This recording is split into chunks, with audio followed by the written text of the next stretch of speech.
वो सिर्फ एक लड़की नहीं थी, वो एक मिशन थी। ना मोहब्बत ना भरोसा, सिर्फ देश पहले। दुश्मन के घर में रहकर उसने वो कर दिखाया जो इतिहास में दर्ज हो गया। उसकी भेजी गई जानकारी ने 1971 की जंग में भारत को रणनीतिक बढ़त दिलाई। 1971 उपमहाद्वीप बारूद के ढेर पर बैठा था। पूर्वी पाकिस्तान में बगावत भड़क चुकी थी। सीमाओं पर टैंकों की गड़गड़ाहट सुनाई देने लगी थी और दिल्ली के साउथ ब्लॉक की बंद कमरों में नक्शों पर झुके कुछ लोग एक ऐसा फैसला लेने वाले थे जो इतिहास की दिशा बदल सकता था। लेकिन उस फैसले का सबसे नाजुक हिस्सा था एक 20 साल की कश्मीरी लड़की। उसका नाम था सहमत। वो कोई सैनिक नहीं थी, उसने कभी बंदूक नहीं उठाई थी, लेकिन उसे एक ऐसे मिशन के लिए चुना गया जहां ट्रिगर दबाने से ज्यादा खतरनाक था मुस्कुराना। 1971 के बांग्लादेश मुक्ति संग्राम से ठीक पहले रिसर्च एंड एनालिसिस विंग यानी RAW को इनपुट मिला कि पाकिस्तान की सैन्य रणनीति में बड़े समुद्री और हवाई हमले शामिल हो सकते हैं। भारत को सटीक जानकारी चाहिए थी, अंदर से, दुश्मन के घर के भीतर से। और तभी एक साहसिक योजना बनी। कश्मीर के एक राष्ट्रवादी परिवार की बेटी सहमत, जिसे देशभक्ति विरासत ने मिली थी, उसे पाकिस्तान के एक प्रभावशाली सैन्य अधिकारी के बेटे से शादी कर उस घर में भेजने की योजना तैयार हुई। यह कोई फिल्मी कल्पना नहीं थी, बल्कि जासूसी की दुनिया की वह सच्चाई थी जहां पहचान मिटानी पड़ती है अपने ही वजूद को दांव पर लगाकर।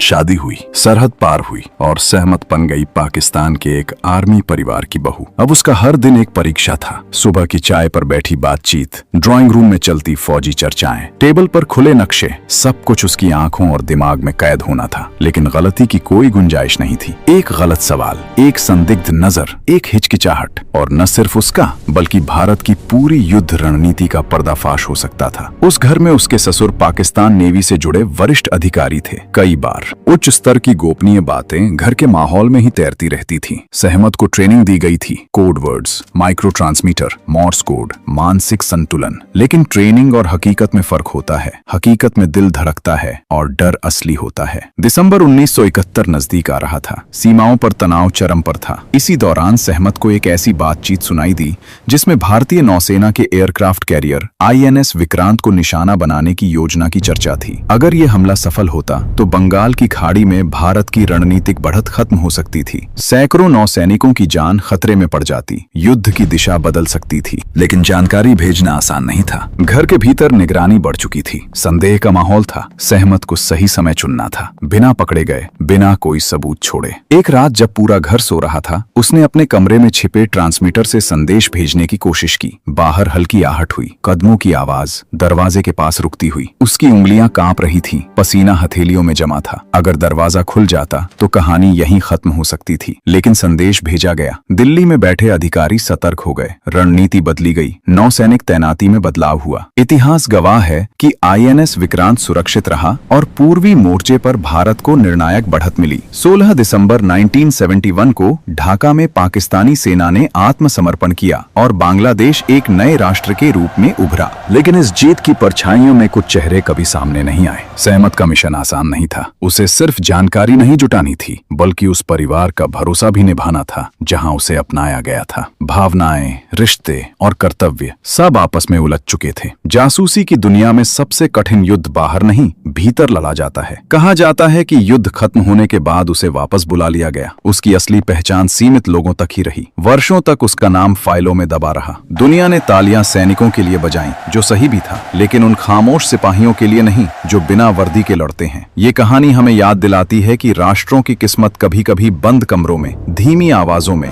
और एक युवा लड़की की धड़कनों के बीच तय होती है। 1971 का युद्ध सिर्फ टैंकों और मिसाइलों से नहीं जीता गया था। वो जीता गया था साहस से, विश्वास से और उस चुप्पी से जिसमें एक एजेंट ने अपनी पहचान खोकर एक देश को जीतते देखा। क्योंकि कभी कभी इतिहास की सबसे बड़ी जीतें सबसे गुप्त त्यागों की नींव पर खड़ी होती हैं। अगर आपको ऐसी ही रहस्यमयी और सच्ची घटनाओं पर आधारित डॉक्यूमेंट्री स्टाइल कहानियां पसंद हैं, तो हमारे चैनल द डार्क रिपोर्ट को जरूर सब्सक्राइब करें, क्योंकि यहाँ आपको दुनिया की सबसे रहस्यमयी घटनाओं और गुप्त ऑपरेशनों की ऐसी ही दिलचस्प कहानियां मिलती रहेंगी।